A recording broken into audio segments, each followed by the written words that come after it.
வணக்கம். இந்த தொகுப்பில் நாம் ஒரு அதிசய சஞ்சீவினி மூலிகை பற்றி பார்ப்போம்.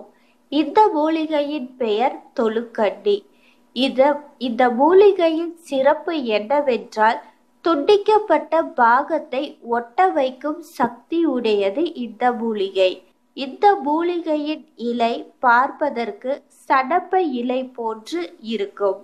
இந்த இலையை தொட்டவுடன் பக்கத்து இலையுடன் சேர்ந்து ஒட்டிக்கொண்டு கை கூப்புவது போன்று இருப்பதால் இதற்கு தொழுக்கண்ணி என்னும் பெயர் வைத்து உள்ளார்கள். இந்த செடி ஒரு ஆள் உயரத்திற்கு வளரும் தன்மை உடையது. அத்தி மல்லிகை செடியை போலவே இது பார்ப்பதற்கு இருக்கும்.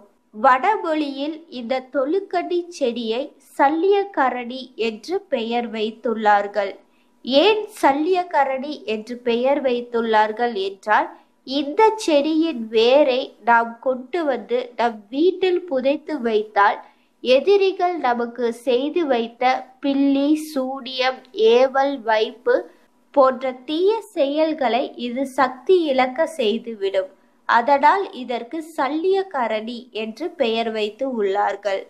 சித்தர்கள் இதனுடைய வடக்கு போகும் வேரினை முறைப்படி நாம் காப்பு கட்டி எடுத்து வந்து தங்க தாயத்தில் அடைத்து நமது வலது கரத்தில் கட்டி கொண்டால் நமக்கு சகல காரியங்களும் சித்தியாகும் என்கிறார்கள்.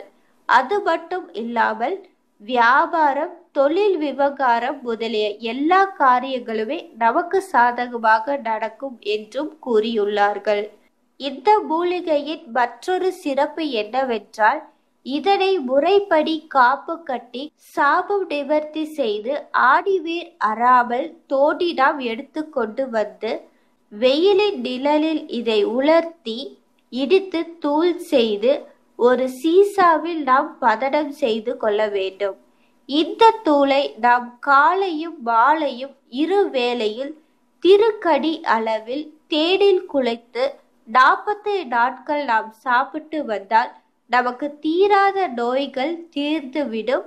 அது மட்டும் அல்லாமல் நரை திரைகள் மறைந்து நாம் 16 வயது குமாரனை போல தோற்றமளிப்போம். நம் உடலும் மத யானை போன்ற வலிமை நம் உடலுக்கு பெறும் என்றும், நமது உடலை துண்டு துண்டாக வெட்டி போட்டாலும் நமது உயிர் பிரியாது என்று மலைவளம் நூல்களில் மற்றும் மூலிகை சம்பந்தப்பட்ட நூல்களில் சித்தர்கள் குறிப்பிட்டு உள்ளார்கள். நன்றி.